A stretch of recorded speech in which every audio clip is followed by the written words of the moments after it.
strung from stake to stake in a sort of drunken off-kilter hexagon. The field was thick with cops, state troopers in their khakis, a cluster of deputies in their blues, even a crime scene tech in jeans and a windbreaker. That last one really impressed Jazz. The town of Lobo's Nod was too small for its own official crime scene unit, so usually the deputies handled evidence collection at the scene. The fact that they'd actually called in a real live tech from 2 towns over, and on a Sunday morning no less, meant they were taking this seriously. Some of the deputies were down on all fours, heads down, and Jazz was amused to see a guy with a metal detector just outside the crime scene tape, slowly pacing back and forth. One of the stadies had a cheap little digital video camera and carefully paced the perimeter of the scene. And riding herd over all of it was Sheriff G. William Tanner, standing off to one side, fists planted on his love handles, watching as his command scurried around at his bidding.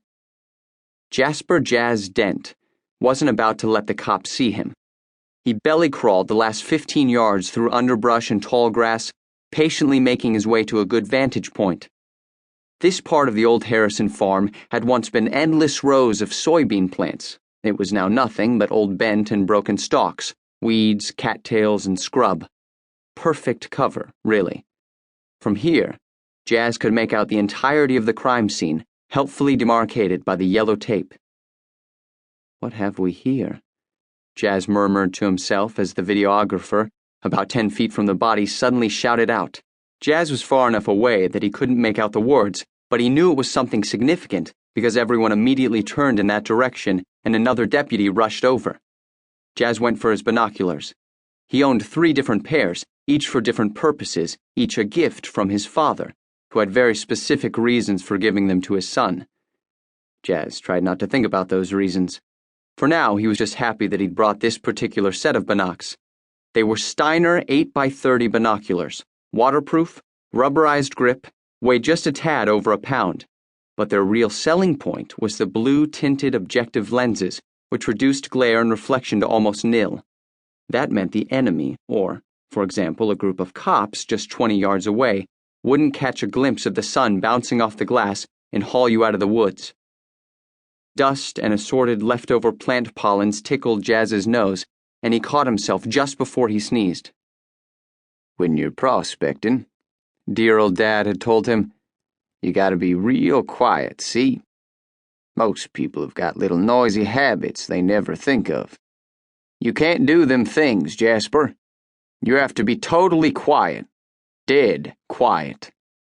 He hated most things about dear old Dad, but what he hated most was that dear old Dad was pretty much always right. He zoomed in on the stady with the video camera, but the others were crowding around, making it impossible for him to see what had so excited everyone. Jazz watched as one of them held up a small plastic evidence bag, but before he could adjust to focus on the bag, the cop brought his arm down and the bag vanished behind his thigh.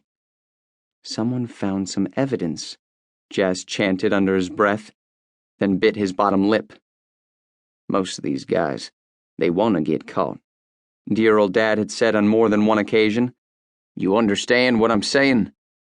I'm saying most of the time they get caught 'cause they want it, not 'cause anyone figures them out, not 'cause anyone outthinks them." Jazz wasn't doing anything wrong lying out here on his belly, watching the police process the crime scene, but getting caught would probably mean being taken away and possibly a stern lecture from G. William, and he didn't want that.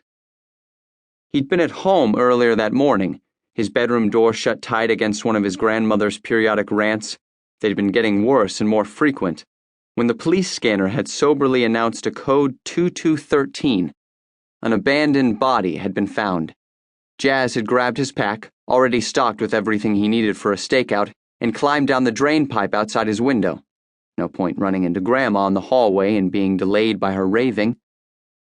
A body was nothing new in Lobo's Nod.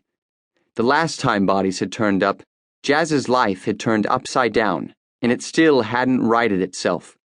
Even though it had been years since those days, and everyone had packed that time away, there were still times when Jazz